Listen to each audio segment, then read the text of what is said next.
ભાદરવા મહિનામાં ગણેશ ચતુર્થી સહિત વિવિધ તહેવારોનું હિન્દુ ધર્મમાં ખૂબ જ મહત્વ છે. આજે ભાદરવા સુદ પાંચમ એટલે ઋષિ પંચમી, ખેડૂત પંચમી તથા સામા પંચમી તરીકે શ્રદ્ધાળુઓ ઉજવે છે. ત્યારે ધ્રાંગધ્રા શહેરના સરોવડિયા હનુમાનજી સપ્તઋષિ મંદિર ખાતે આજે શ્રદ્ધાળુઓ દ્વારા ઋષિ પાંચમ નિમિત્તે વિશેષ પૂજા કરાઈ હતી.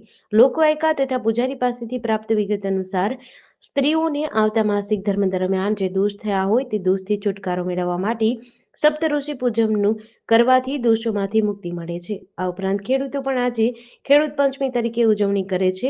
આ ઉપરાંત કહેવાય છે કે ભાદરવા સુદ પાંચમ આપણા કોઈ સ્નેહીજનોનો સ્વર્ગવાસ થયો હોય તેના માટે પણ લોકો આજના દિવસે ઉપવાસ વ્રત કરી છઠના દિવસે પારણા કરે છે. આવી રીતે હિન્દુ સંસ્કૃતિમાં લોકો પોતાની આસ્થા શ્રદ્ધા સાથે તહેવારો અને વ્રતોની ઉજવણી કરે છે.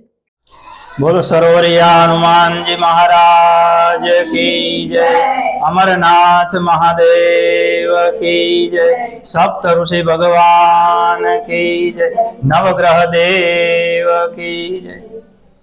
આજે ભાદરવા મહિનાની સુદ પાંચમનો પવિત્ર દિવસ છે, જેને આપણે ઋષિ પંચમી, ખેડૂત પંચમી અને સામા પંચમી તરીકે ઉજવીએ છીએ.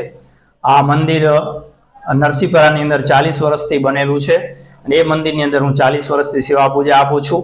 મારું નામ રાજુભાઈ પૂજારી છે અને આજના પવિત્ર ઋષિ પંચમીના દિવસે આખા નરસિંહપરા તેમજ ધ્રાંગધ્રાથી અંદરથી પણ મોટા ભાગના મહિલાઓ, બહેનો, દીકરીઓ બધા સપ્ત ઋષિની પૂજા અર્ચના કરવા માટે આ મંદિરમાં પધારે છે.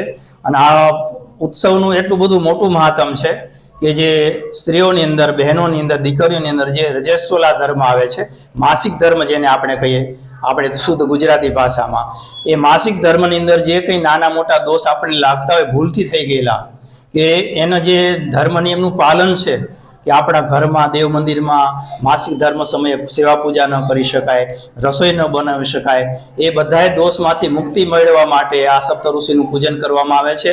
અને પૂરી વિધિ વિધાનથી જે પૂજન કરે છે એના સર્વ જે આ દોષ છે ભૂલથી લાગેલા, એ બધા દોષનું નિવારણ સપ્ત ઋષિ આપણું કરે છે અને આપણા ઉપર કૃપા કરે છે.